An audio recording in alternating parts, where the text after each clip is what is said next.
My name is Ethan Parker. I'm 22 years old. I'm a journalism student, and if there's one thing that defines me, it's my stubbornness. I've always been the kind of guy who had to see it to believe it. Texas urban legends have never impressed me, at least not until that night. The road was deserted, lit only by the headlights of my old 2005 Chevy Impala. It was a cold early morning and the clock on the dashboard read 2:37 in the morning. I was on the famous Endless Road near Marfa, Texas, a place that, according to the locals, never lets you leave once you've entered. I knew it was a stupid bet. My friends had challenged me to drive this road and prove that the legend was nothing but nonsense. Tom, the most mocking of the group, had laughed in my face. "Come on, Ethan, or are you afraid of a roadside story?" Of course I wasn't. Or at least that's what I wanted to believe. Now, with the suffocating silence around me and the darkness seeming to close in on me, I began to doubt my certainties. The tires glided smoothly over the smooth asphalt. The streetlights were spaced too far apart, casting long, distorted shadows.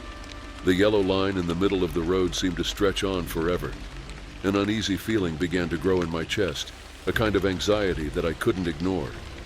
Suddenly, the radio began to crackle. A low static filled the speakers. I frowned and turned the knob to change the station, but the hiss only grew louder. For a moment, a distorted voice whispered something through the waves of static. "Go on." My heart skipped a beat. I swallowed hard and glanced at the rearview mirror. Nothing but darkness behind me. I took a deep breath, trying to convince myself that it was just interference. But the feeling that I wasn't alone grew stronger. The landscape around me seemed still. I passed a rusty light pole and felt a shiver run down my spine. A few minutes later, I passed another pole that was exactly the same. My fingers tightened on the steering wheel. This is impossible, I thought. I can't be passing the same place. I tried to ignore my uneasiness and kept driving, but the discomfort turned to fear when, in the rearview mirror, I saw a dark figure in the back seat. I turned my head quickly, but there was nothing there. Cold sweat trickled down my forehead. "You're just tired," I muttered to myself, but my voice was shaky. I accelerated, trying to shake off the feeling. The engine roared loudly, but the road seemed to stretch even further. I glanced again at the clock on the dashboard. 2:37 a.m., the same time as when it all started. It was as if time was stuck, just like me. The radio crackled again, and the same voice whispered again, "You shouldn't be here, Ethan." Hearing my name was like a punch in the gut. Who or what knew my name? My eyes were fixed on the road, but fear was taking over me. My hands were sweating so much that the steering wheel was slipping between my fingers. I decided to make a U-turn. I turned the steering wheel sharply and started driving in the opposite direction. But after a few minutes, the scenery was the same. The same streetlights, the same dry bushes. Panic began to set in. I looked in the rearview mirror once more, and there it was. A dark, motionless, faceless figure sitting in the back seat. A shadow with human contours. My throat closed up. I blinked, and the figure disappeared. This can't be happening. My voice was a thread of sound. My mind was on the verge of collapse. The road was a prison, and I was the prisoner. The clock still read 2:37. The road wouldn't let me leave. The only thing that had changed was that now I knew with a terrible certainty that I was no longer alone. I had to get out of there. My thoughts were jumbled, but one thing was clear. This road was playing tricks on me, trapping me in an endless loop. The streetlights seemed to watch me, growing farther and farther away, darker and darker. The radio continued to crackle, and the whispering voice returned, now almost clear. "Don't stop, Ethan. Keep going." Fear paralyzed me, but I couldn't give in. I floored the accelerator. The Chevy Impala roared as I tried to ignore the cold sweat dripping down my forehead and the crushing weight of the invisible presence behind me. The speedometer read 100 miles per hour, but the road remained endless, a yellow strip stretching forever. My heart hammered against my chest. Every fiber of my being screamed at me to stop, but something told me that stopping would mean never getting out of there. My eyes fixed on the rearview mirror. It was dark, but I felt it. I knew it was there. That faceless figure, a shadow made of pure emptiness waiting for me to weaken. No, I won't stop, I whispered, my voice breaking. The streetlights began to fail, flickering and casting distorted shadows on the road. A feeling of vertigo took over me. Each time the headlights illuminated the asphalt, it seemed as if the road folded in on itself. The yellow stripes multiplied, forming an endless spiral. Then I heard a laugh, faint, distant, but clearly mocking. The sound seemed to come from inside my head. My fingers were white from gripping the steering wheel so tightly. I needed to think. I needed a way out. It's just a road. It's just a road, I repeated to myself, like a prayer. But the road whispered back. Suddenly, a light appeared ahead. Not the headlights of another car, but a bright white light, like an emergency exit at the end of a tunnel. My hope flared. Maybe this was it. Maybe I had finally reached the end. I accelerated even more, the light growing brighter, closer. But just as I was about to reach it, the radio screamed in deafening static and the light disappeared. Everything went black. The engine died. The car slowed to a complete stop. I was alone, in total darkness. No, it can't be, I whispered, my chest tightening. The silence was overwhelming, so thick I could feel it enveloping me. I tried to start the car again, but the key failed to turn. It was then that I felt a cold breath on my neck. I told you not to stop, the voice whispered, now clear as a blade cutting through the silence. My eyes filled with tears. Every fiber of my being was frozen in pure terror. Slowly I turned my head to the back seat. The figure was there, a black figure, faceless, just a shadow with human outlines. And it was leaning closer. I couldn't breathe. The darkness felt alive, pulsing around me. My fingers shook as I tried to turn the key one more time. The engine coughed, sputtered, and finally roared back to life. Without thinking, I stepped on the gas. The car lurched forward, the headlights cutting through the darkness. The figure disappeared, swallowed by the shadows. My heart felt like it was going to explode. I kept driving, not looking back, not stopping to think. The road stretched out in front of me, but something was different. The streetlights were closer, and in the distance I saw a familiar sign. The sign said, Marfa, 5 miles. Hope pulled me forward. I was going back. The road was finally letting me out. By the time I reached the edge of town, the sky was beginning to lighten with the first shades of blue of dawn. I pulled the car over to the shoulder and slumped against the steering wheel, hot tears streaming down my face. I had escaped. I glanced in the rearview mirror one last time. It was empty, but in the back of my mind, the voice still whispered, until next time, Ethan. I knew that road would never truly leave me alone. My name is Jason Carter. I'm 24 years old and an amateur photographer. I've always had a strange obsession with abandoned places. The idea of capturing traces of forgotten lives, of stories lost to time, fascinates me. That's why I'm here, standing in front of the old Yorktown Hospital in the heart of Texas, flashlight in hand and my friend Mike Turner grumbling beside me. Jason, this doesn't sound like a good idea, he says, his eyes fixed on the building's weathered facade. I've heard too many stories about this place. Relax, Mike, I say, trying to sound confident. They're just stories.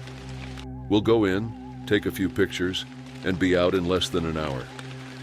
The hospital looms before us, its broken windows like empty eyes staring down at us. The peeling paint and rotting wooden doors give the impression that the place is waiting for us, hungry for new souls.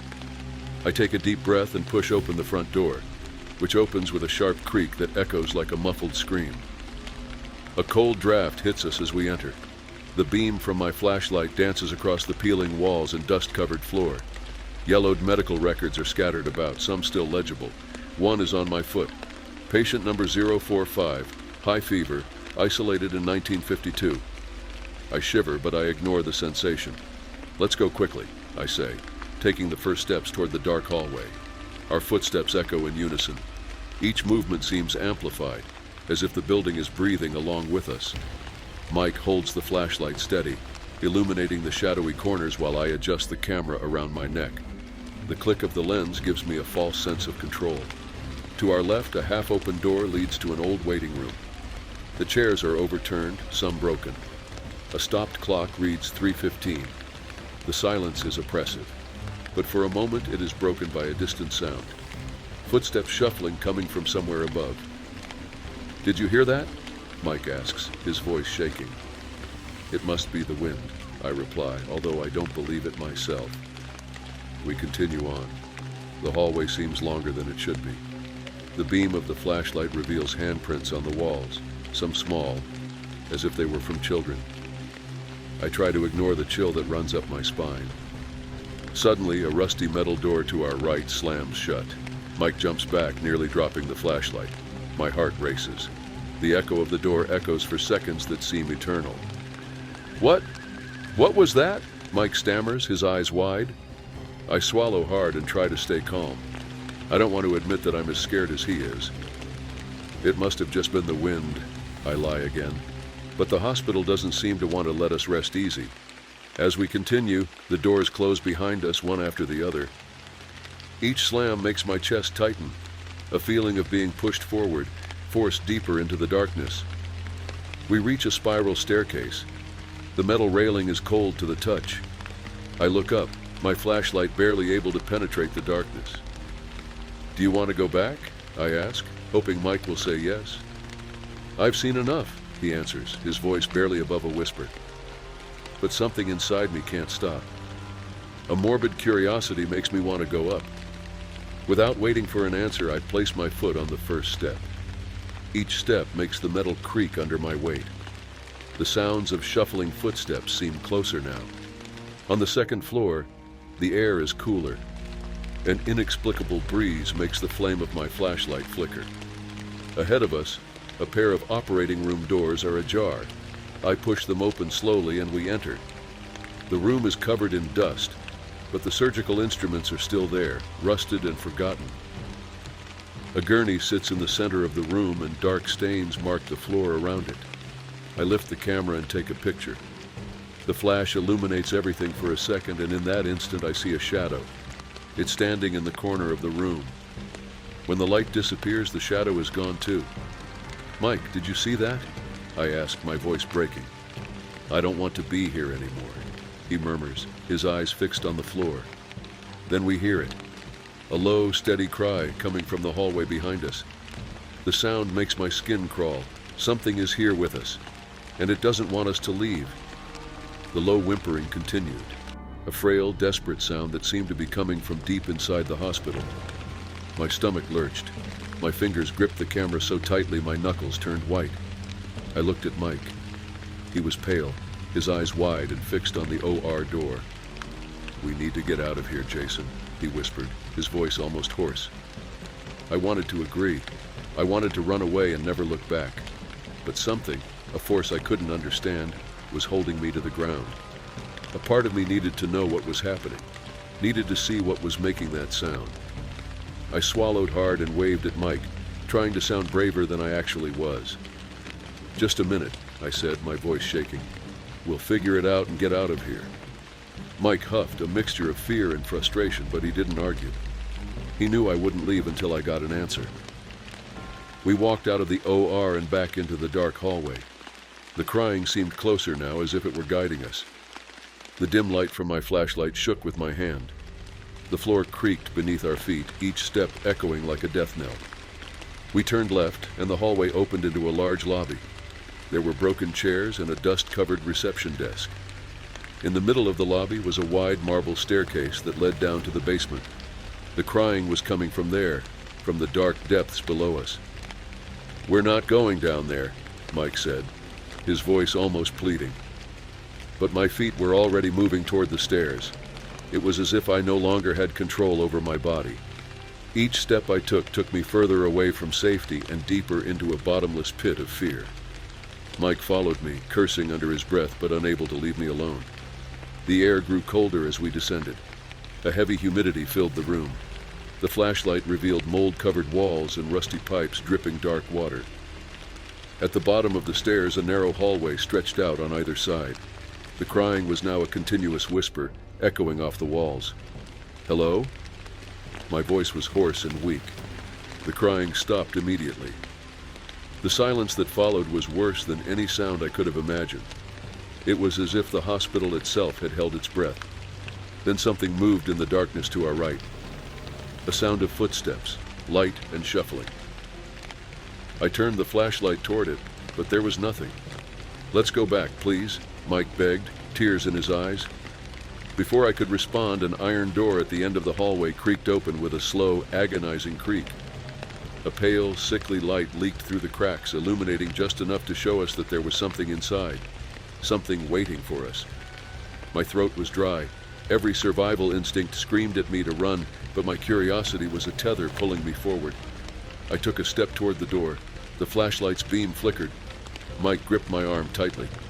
"Jason, don't do this," he whispered, his voice cracked with panic. But I was already pushing the door open. It slowly opened, revealing a small, airless room. In the center was a rusty metal gurney, and lying on it, something covered in a grimy white sheet. Dark stains spread across the fabric. My eyes were fixed on the shape beneath the sheet. Everything in me screamed to run, but my legs wouldn't obey. I raised the camera with shaking hands and snapped a picture. The flash lit up the room for a second, and what I saw made my blood run cold. A pale, empty-eyed figure stood in the corner of the room, staring directly at us. The sheet on the gurney began to move. Mike screamed, a sound of pure terror and despair. The figure took a step forward, and the floor seemed to open up beneath us. I turned, grabbed Mike's arm, and we ran. We ran like we'd never run before. The hallway seemed endless, the shadows moving around us as if they were alive. We stumbled up the stairs, our lungs burning, our hearts ready to explode. The front door was in front of us. I pushed with all my strength, and it flew open with a metallic scream. We ran outside into the cold night air. We fell to the parking lot floor, panting. I looked back. In the second-story window, a pale figure was watching us. Still, waiting.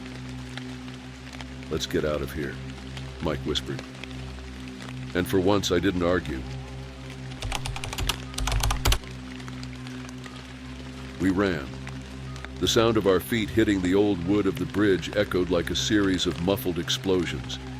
The air was thick, too heavy, as if the night itself were trying to hold us down. The smell of sulfur burned my nostrils, and with every step we took, I felt that presence getting closer. "Don't look back," I shouted to Ryan and Tom, my voice nearly drowned out by panic. The shadowy figure was behind us. I could hear its heavy footsteps, each one sounding like hooves pounding against the wood. The rhythm was steady, relentless, as if it were enjoying our desperation. Ryan stumbled and fell to his knees. A groan of pain escaped his throat. I turned instinctively to help him. At that moment, the flashlight fell from my hand, rolling away, and went out. We were plunged into near total darkness, broken only by the dim light of Tom's flashlight, which flickered like a candle about to go out. "Get up, Ryan," I shouted, my voice hoarse. Before he could get up, I heard a deep, harsh breath just behind us. A shadow moved at the edge of my vision. I felt a chill run up my spine, a shiver so strong it made my teeth chatter. Ryan looked at me, his eyes filling with tears. His mouth trembled. "Here it is," he whispered. Suddenly, the light from Tom's flashlight briefly illuminated the figure. It was a blurry image, almost like an illusion, but the details were there. A goat's head with long horns and eyes that glowed like red embers. The skin looked gray and rough like burnt leather. He was only a few feet away from us. My heart beat like a raging drum. Ryan managed to get to his feet, and Tom was behind us, holding the flashlight in a shaking hand. "Come on!" Tom shouted, and we all ran together. The bridge seemed to stretch on forever. Each step seemed to take us deeper into a nightmare from which we could not wake up. The sound of hooves followed us, growing louder, faster. I could feel the creature getting closer, its hot, fetid breath on my neck. Finally, the bridge entrance came into view. The old gravel road seemed like the promise of distant salvation. I threw myself forward with all my remaining strength, pulling Ryan along and shouting at Tom not to stop. When my feet touched the gravel outside the bridge, I felt a wave of relief so strong my legs nearly gave out. Ryan stumbled and fell to his knees again, breathing hard. Tom was close behind, his eyes wide, his face pale as paper. Silence returned. The sound of hooves stopped as soon as we cleared the bridge. I turned slowly, feeling the blood pound in my temples. The figure was there, standing at the bridge entrance. Its shadowy form seemed to dissolve into the darkness. Its red eyes watched us, cold, calculating. The creature did not cross. It was as if the bridge was his domain, and we had barely escaped. For now. What was that? Ryan stammered, his voice cracking with terror. The legend, I mumbled, my stomach churning. It's not just a story. It's real. The creature tilted its head as if studying us, assessing our fragility. Then it took a step back, disappearing into the darkness like a shadow being erased. The silence was almost unbearable. Only our labored breathing and the rustling of leaves in the wind filled the air. Tom dropped the flashlight to the ground, his hands shaking too much to hold it. Let's get out of here, I whispered. My voice seemed to come from far away. We climbed into the car and slammed the doors shut. Tom turned the key in the ignition, and the engine roared to life. He stepped on the gas, and the road unfolded before us. The bridge was behind me, hidden in darkness, but I knew that thing was still there, waiting. I glanced in the rearview mirror one last time. A pair of red eyes glowed in the distance like two embers about to go out. My heart froze. Even far from the bridge, I knew I would never truly escape. Some stories don't end when you run. They cling to your skin, to your mind like a shadow that never disappears. That night, I learned that some legends aren't just tales to scare children. Some are warnings, warnings that should be taken seriously. But now, it was too late. My name is Ben Walker. I'm 21 years old and a sophomore in college. My life has always been guided by curiosity, the same one that people say killed the cat. I love horror stories, especially the ones that everyone says are just legends. And that's why I'm here, standing in front of the old Alton Bridge, better known as the Goatman Bridge, in Denton, Texas. I can't believe we're actually going to do this, said Ryan, my childhood friend. His voice was shaky, and he fidgeted nervously with his flashlight. Relax, man, I replied, trying to sound calm. It's just a silly story. Ryan snorted, his eyes fixed on the bridge in front of us. The old wooden structure seemed to be crumbling under the weight of the years. The beams were worn, and the rusty iron creaked from time to time. It was almost midnight, and the sky was covered in thick clouds that hid the moon. The only light came from our flashlights. Come on, guys, shouted Tom, the bravest, or dumbest, of the group. He was already at the bridge's entrance, stamping his foot on the old wooden floor. Legend has it that if you call the goat man at midnight, he'll appear. Let's see if this goat-headed farmer is really that scary. Tom was having fun with this, but I felt a weight on my chest. Something about this place didn't feel right. The air was colder than it should be on a spring night. Every step on the creaking wood seemed to be absorbed by the darkness around us. It's 5 minutes to midnight, I said, looking at my watch. The display glowed softly in the darkness. 11:55 p.m. If we're going to do this, we better get going. I took a deep breath and took the first step onto the bridge. The sound of the wood creaking under my feet echoed too loudly, as if we were in an empty cathedral. Ryan followed behind me, hesitantly, and Tom entered last, with a smug smile on his face. When we reached the middle of the bridge, the darkness seemed even denser. The light from our flashlights could barely penetrate the pitch black in front of us. I looked around and saw only the river water flowing slowly, reflecting the slightest light from our flashlights. The landscape was eerie. So that's it? Tom asked, looking around. Is everyone ready to summon the goat man? That's a terrible idea, Ryan muttered, his voice almost drowning out in the cold wind. Tom ignored the comment and pulled his cell phone out of his pocket, ready to record. He raised his arm and started filming. Okay, we're here on the famous Goatman Bridge, about to test the urban legend. We're going to summon the Goatman 3 times at midnight. Let's see what happens, he said in a TV host's voice. My watch read 11:59 p.m. My heart was beating so hard I could feel the blood pounding in my ears. Something in the air was different. The wind had completely stopped. The silence was heavy, oppressive. "It's time," I whispered. Tom looked at us with a nervous smile. Then together we shouted into the darkness, "Goat Man!" The sound of our call quickly faded. A deathly silence once again filled the bridge. "Goat Man!" we shouted again with less conviction. Nothing happened, just silence. Ryan looked at me, his face pale. "I think we should go," he said. Tom ignored the request and shouted for the third time, "Goat Man!" For a moment everything was still. Even time seemed to have stopped. Then the smell came, a strong smell of sulfur. "What's that smell?" I asked, my stomach churning. Before anyone could answer, we heard it. A low, guttural sound, an inhuman scream that seemed to come from deep within the earth. My skin crawled. Ryan's eyes widened and Tom finally lost his smile. At the other end of the bridge, the darkness seemed to move. A tall, shadowy figure slowly emerged from the shadows. It had the body of a man, but the head was that of a goat. Its long, twisted horns glowed in the dim light of our flashlights. Its eyes were two red embers burning with silent fury. "Run!" I screamed, but my legs wouldn't move. The figure began walking toward us, its footsteps like hammering on old wood. Each step made the bridge shake beneath our feet. The smell of sulfur grew stronger, burning my nostrils. Finally, I managed to move. I grabbed Ryan by the arm and ran toward the bridge entrance. Tom was right behind, panting in panic. I didn't dare look back. I knew it was following us, and I knew that if I did, I might not escape.